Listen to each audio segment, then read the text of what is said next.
Bonsoir à toutes et à tous. L'impression elle est qu'on est tombé contre meilleur que nous sur ce premier match. Il nous a manqué beaucoup de choses. Il nous a manqué beaucoup de choses, notamment de l'efficacité dans les deux surfaces, que ce soit offensivement ou défensivement. Et puis on a vu une équipe et des joueurs un peu tétanisés à certains moments par rapport au fait qu'on n'arrivait pas à trouver des solutions. Voilà, on est sur un mois de septembre qui est toujours très compliqué pour nous. Maintenant, on sait qu'il faut encore qu'on travaille, on sait qu'il y a encore une marge de progression. On va déjà travailler pour que ce deuxième match puisse être beaucoup plus abouti de notre part et puis avoir une victoire à la fin. Déjà, on va repartir au travail pour préparer ce deuxième match et puis, comme je le disais tout à l'heure, tout faire pour le gagner. Après, cette équipe de Zambie était aussi à la Coupe du Monde. Donc, c'est une équipe qui est très très performante. C'est une équipe qui a une joueuse exceptionnelle. Donc, quand on voit son match ce soir, c'est elle qui décante la situation à chaque fois. C'est elle qui redonne espoir à son équipe à chaque fois. Donc voilà, c'est ces situations-là qu'on doit mieux gérer. Bien sûr qu'on prépare notre qualification pour les JO du mois d'octobre contre la Namibie si la Namibie passe. Encore une fois, je dirais que c'est chaque chose en son temps. Là, on a 2 matchs à préparer sur un mois de septembre. Au mois d'octobre, on sera, je pense, un peu mieux encore. Parce que les compétitions auront repris depuis un bon mois. Voilà, donc il n'y a pour moi pas d'inquiétude alarmante sur ce premier match, mais il faut qu'on réagisse tout simplement, et puis il faut qu'on fasse mieux sur le deuxième match.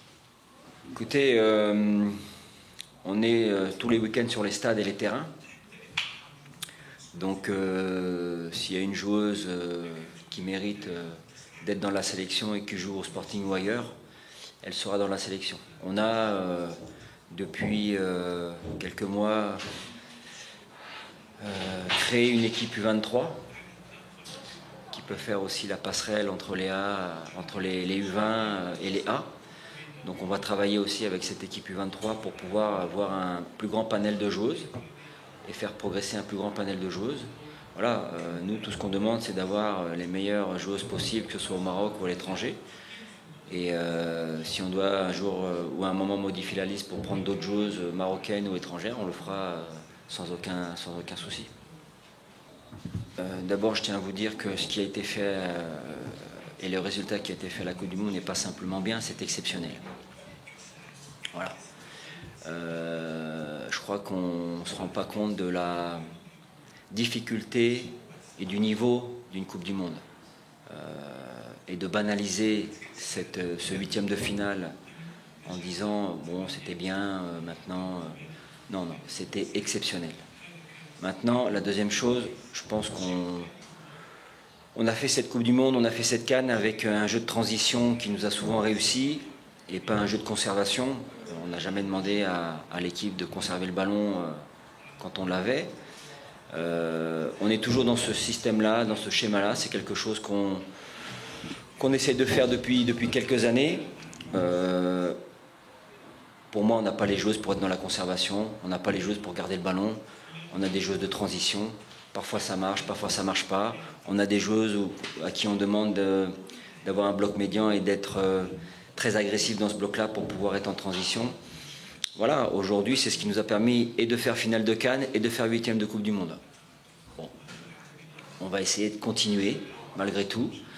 C'est pas parce qu'aujourd'hui on perd 2-0 contre la Zambie avec des spécificités particulières, avec une attaquante qui est exceptionnelle, qu'on va tout changer. On va continuer à travailler, on va continuer à essayer de faire progresser ce groupe et cette équipe.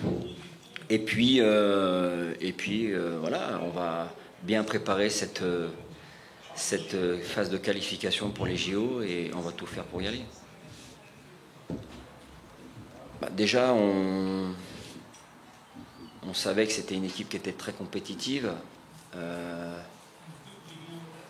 l'avait vu déjà à la CAN, avec, comme je l'ai dit tout à l'heure, avec des spécificités, c'est-à-dire qu'il y a deux joueuses, un très très fort potentiel athlétique et de vitesse. Et qu'aujourd'hui, dans le foot féminin, quand on a ce genre de joueuses dans son effectif, on a de très très grandes chances de pouvoir faire basculer un match. Voilà. Maintenant, à nous de trouver les leviers et les astuces nécessaires pour qu'on soit le moins possible en difficulté par rapport à ces deux joueuses-là. Voilà. Et puis surtout, ce que j'ai envie de dire, c'est que il faut qu'on soit plus agressif, qu'on soit plus compétitif, plus compétiteur quand on rentre dans la surface adverse. On a en première mi-temps trois belles occasions. Voilà, il faut les mettre au fond. Il faut les mettre au fond. On n'en a pas 50, on en a 3 en première, et je pense qu'il faut qu'on en mette au moins 2. Mais voilà, il faut encore qu'on fasse des progrès de ce côté-là. Et voilà, nous, on sait que rien n'est acquis. Même si on fait une super Coupe du Monde, on sait qu'il va falloir continuer à travailler, continuer à performer. C'est un début de saison et c'est vrai qu'aujourd'hui, on a joué une équipe qui était plus efficace que nous. Mais c'est un bon challenge pour nous pour le deuxième match, pour pouvoir rivaliser avec cette équipe et puis gagner ce deuxième match.